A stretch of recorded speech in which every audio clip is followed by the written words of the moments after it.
can tell you more about my job. I also wear a second hat, and I'm currently the chairman of the Asia MarTech Society. MarTech being marketing plus technology. So it's a pleasure to be here today. Well,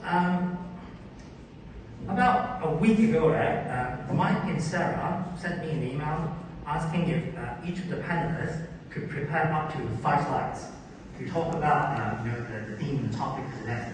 So I figured, well, this is a proper occasion, right, Ken? So you've got to have a title slide. So with 4 slides left, I can probably fit 4 key points in my presentation. So first takeaway, for the last 18 months COVID, I think we've all read what it is, the news and events and what have you. So today I'm just pretty much going to share with you my personal 4 key takeaways from what I've learned throughout the pandemic.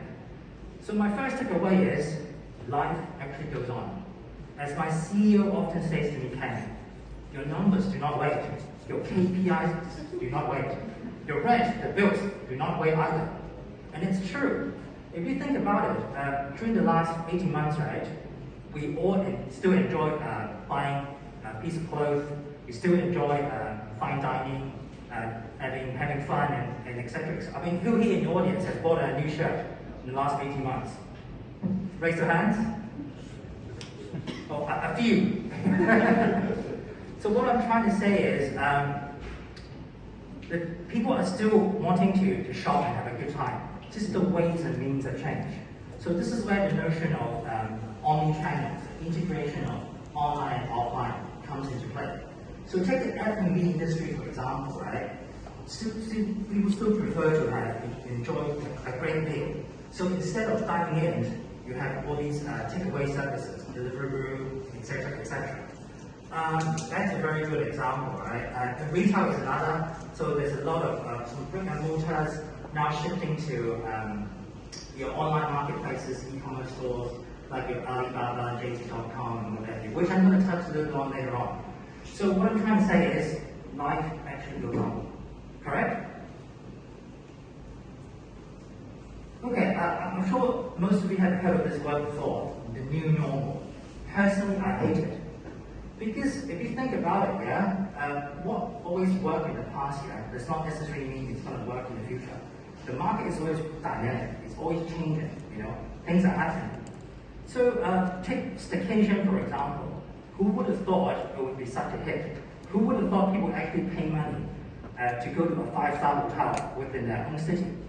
But if you think about it, it's not absurd. It's just that in the past, when the market was good, people were just lazy. They were picking the low-hanging fruits. So now the times requires a lot of reinvention, and to think harder and a bit more creativity. So with that, staycation, that's a great pitch. Working from home is another, Before COVID, if you propose the idea to your management, the CEO, let's say to Simon, if your entire workforce is going to work from home for a whole week, that's before COVID, you probably fire that staff right away. That person is crazy. But now that we've tried it, it's actually proven that as professionals, we can still be very productive. A lot of these meetings we have in the past can be do without. And a lot of times, you don't necessarily need to travel, 4, 8, or 10 hours to another continent just to meet someone to talk about a few things. We've now got Zoom, right? So my point is, the market is always changing. What works, conventional wisdom is not always right? So personally, I've been asked to speak at a number of events throughout, during the pandemic, and every time, right, the moderator will ask me this question. So Ken, what do you think is the next big trend? So what are the jobs for tomorrow? What's the future going to be in 2022? Well, most of the time I say, I'm actually not a fortune teller, so I don't know. But what I want to share is, in a recent article I've written for a technology magazine, I've highlighted 4 letters. I call them the new A, B, C's, and D's. So A stands for artificial intelligence, B stands for blockchain, C stands for cloud, and D for data or big data. So my recommendation is, if you don't know these 4 letters, learn about it, understand them, and even better, be an expert in it. Right? So speaking of technology and data, allow me to present you this figure, 1343. Can anybody guess what this number means? Just take a guess. Mike, how about you? How many It's the money in my how bank account. many entrants are going to have in the 40 under 40 awards next year? Oh, no. Any other figures? Sam, what about you? What do you think?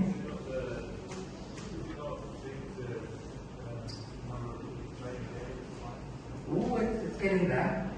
Well, 1343 it's actually, the correct number is 1,343 billion US dollars. And that's the total turnover of the China e-commerce market in 2020. That's last year. And that's China alone.